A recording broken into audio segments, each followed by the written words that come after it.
Dimitri Meyer, bonjour. Bonjour. Vous êtes gérant du fonds d'action lié aux ressources naturelles, The Tectonic Fund. C'est un FCP de la SPGP.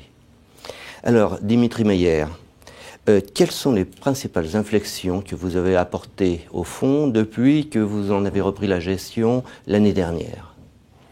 Alors effectivement, la SPGP m'a confié la gestion du fonds Tectonic le 1er juin 2009. À cette occasion, le fonds a fait l'objet d'une réorientation stratégique totale. Le fonds Tectonic est un fonds Action Ressources Naturelles. C'est un fonds, un FCP, comme vous le disiez, classique de droit français, à valorisation quotidienne, également à souscription et à rachat quotidien.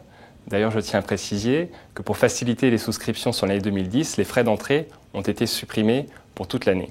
D'accord. Alors c'est un fonds qui est investi en actions, pas dans les ressources naturelles. Voilà, c'est un fonds action uniquement. Bien. Alors, quelles inflexions? Alors, désormais, le fonds Tectonic est un fonds diversifié, équilibré et réactif. C'est un fonds diversifié de plusieurs façons. Tout d'abord, une diversification sectorielle, puisque le fonds Tectonic investit dans l'ensemble de l'univers ressources naturelles, aussi bien dans les sociétés pétrolières que dans les sociétés minières, que ce soit les métaux de base ou les métaux précieux, et également dans le domaine des énergies renouvelables. Ah oui, donc c'est assez large. Voilà, cette diversification est large et n'est pas figée dans le temps, bien au contraire, elle est dynamique pour pouvoir bénéficier des différents timings entre les différentes ressources naturelles. Oui, parce qu'elles ne bougent pas toutes en même temps. Exactement, les fondamentaux sont propres à chaque sous-secteur des ressources naturelles et donc nous pouvons distinguer les timings pour bénéficier au mieux de ces mouvements. Il y a également une diversification par type de capitalisation boursière, puisque le fonds Tectonic investit dans des grands producteurs, mais également dans des sociétés de taille plus réduite, avec un potentiel de croissance plus important, et pour pouvoir également lisser la performance dans le temps du fonds. Le fonds Tectonic est également désormais équilibré, puisque nous n'investissons pas plus du tiers de l'actif dans un de ces grands secteurs donnés, et le fonds n'investit pas toujours 10% dans une société donnée afin de limiter l'exposition. Ce qui veut dire que, par exemple, on ne risque pas de retrouver le fonds 100% sur le pétrole à mi-août 2008. Non, voilà, tout à fait. Nous investissons maximum le tiers dans une de ces grandes familles, par exemple pétrole, gaz ou métaux précieux. Très bien.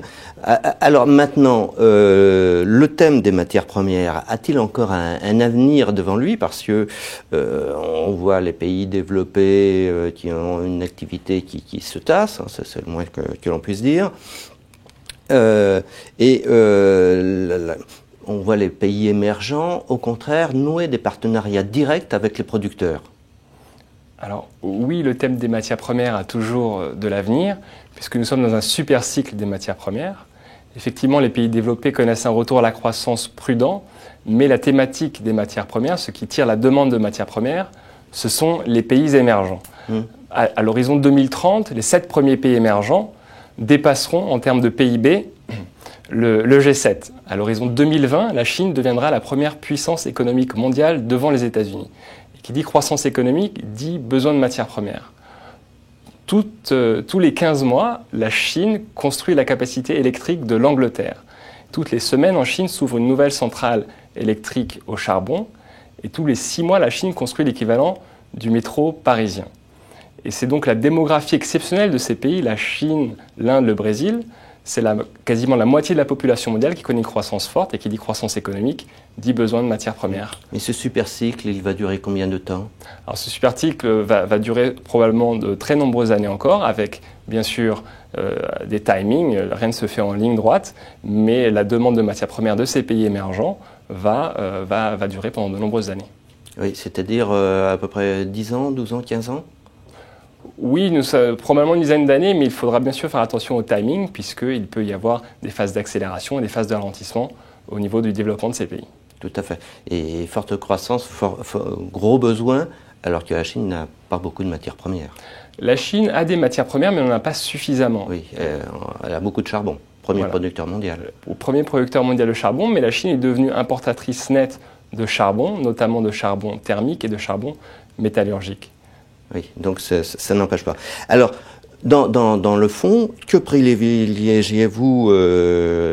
Est-ce que vous préférez regarder les fondamentaux des entreprises, pour savoir lesquels acheter, ou est-ce que, au contraire, vous préférez donner la priorité au momentum des matières premières sous-jacentes, celles-ci pouvant tirer la valorisation des entreprises?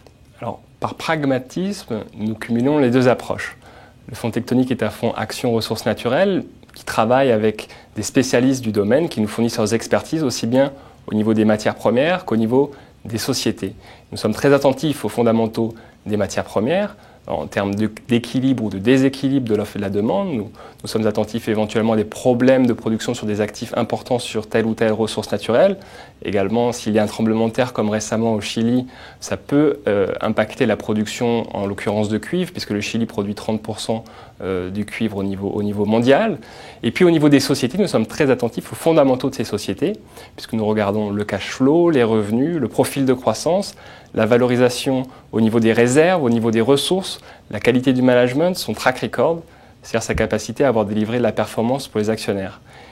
Et pour vous donner deux exemples concrets, si vous voulez deux exemples concrets, depuis le début de l'année, le fonds tectonique a augmenté son allocation dans le domaine du minerai de fer, puisque le momentum sur le minerai de fer était extrêmement, et l'est toujours, favorable.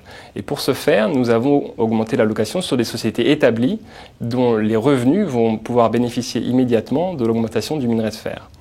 En parallèle, le fonds est investi dans des valeurs pétrolières, mais le momentum sur le pétrole est moins immédiat, et donc il est intéressant d'investir dans des sociétés qui ont un profil de croissance important, qui peuvent comme ça ainsi bénéficier de l'environnement pétrole élevé que nous connaissons actuellement. Mais jusqu'où allez-vous pour investir? Vous prenez les gens qui font la recherche, les gens qui extraient les minerais, ceux qui les transforment, qui les commercialisent? Alors, le fonds tectonique peut investir sur toute la chaîne, mais avec une préférence pour ce qui est production, développement, et avec de l'upside, comme nous disions, d'exploration. Parfait.